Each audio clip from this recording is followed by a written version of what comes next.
শাহের উপস্থিতির মধ্যেই বঙ্গে কেন্দ্রীয় স্বরাষ্ট্র সচিব, রাজ্যের মুখ্য সচিব এবং স্বরাষ্ট্র সচিবের সঙ্গে বৈঠক। দুপুরে বাইপাসের 5 তারা হোটেলে বৈঠকে বসতে চলেছেন তারা। ন্যায় সংহিতা নিয়ে কথা হতে পারে সীমান্ত এলাকার কাঁটাতার সমস্যা নিয়েও। বিএসএফ এর চৌকি বানাতে জমি সমস্যা নিয়েও কথার সম্ভাবনা এবং সমস্যা সমাধানের লক্ষ্যেই আলোচনা, এমনটাই খবর সূত্রে। শাহের সফরের মধ্যেই এবার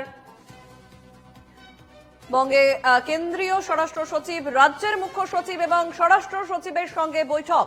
দুপুরে বাইপাসের 5 তারা হোটেলে বৈঠকে বসতে চলেছেন তারা। ন্যায় সংহিতা নিয়ে কথা হতে পারে এবং একাধিক বিষয় নিয়ে আলোচনার সম্ভাবনা থাকছে। ফোন লাইনে বিস্তারিত জানবো, আমাদের সঙ্গে রয়েছেন ফোন লাইনে প্রতিনিধি দেবারতী ঘোষ। দেবারতী, শাহের সফরের মধ্যেই বঙ্গে কেন্দ্রীয় স্বরাষ্ট্র সচিব, কি কি বিষয় নিয়ে আলোচনার সম্ভাবনা থাকছে সেখানে? দেখো, অমিত শাহর সফরের মাঝেই কেন্দ্রীয় সচিব তিনিও কলকাতায় এসে উপস্থিত হয়েছেন এবং দুপুর 2টোর সময় বাইপাসের ধারের একটি 5 তারা হোটেলে সেখানে আজকে বৈঠকের কথা রয়েছে।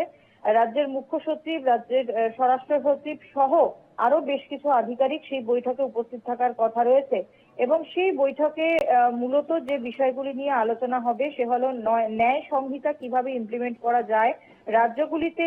কারণ যেহেতু আমাদের সংবিধান এটি যৌথ, রাজ্য এবং কেন্দ্রের যে সেই যৌথ যে প্রশাসনিক বিষয় সেটা রয়েছে, স্বভাবতই রাজ্যে কিভাবে সেটাকে ইমপ্লিমেন্ট করা যায় এবং একই সঙ্গে খুব গুরুত্বপূর্ণভাবে পশ্চিমবঙ্গের বেশ কয়েকটি জেলা যেরকম মালদা, নদিয়া, উত্তর দিনাজপুর, দক্ষিণ দিনাজপুর এর বিস্তীর্ণ অংশ, মুর্শিদাবাদ বিস্তীর্ণ অংশ কিন্তু বর্ডার এরিয়া জুড়ে রয়েছে। সুতরাং এই বর্ডার এরিয়াতে কাঁটাতারে দীর্ঘদিনের সমস্যা রয়েছে এবং বাংলাদেশের অশান্তির ফলে এই জায়গাগুলো অনেক বেশি সেন্সিটিভ হয়ে গিয়েছে।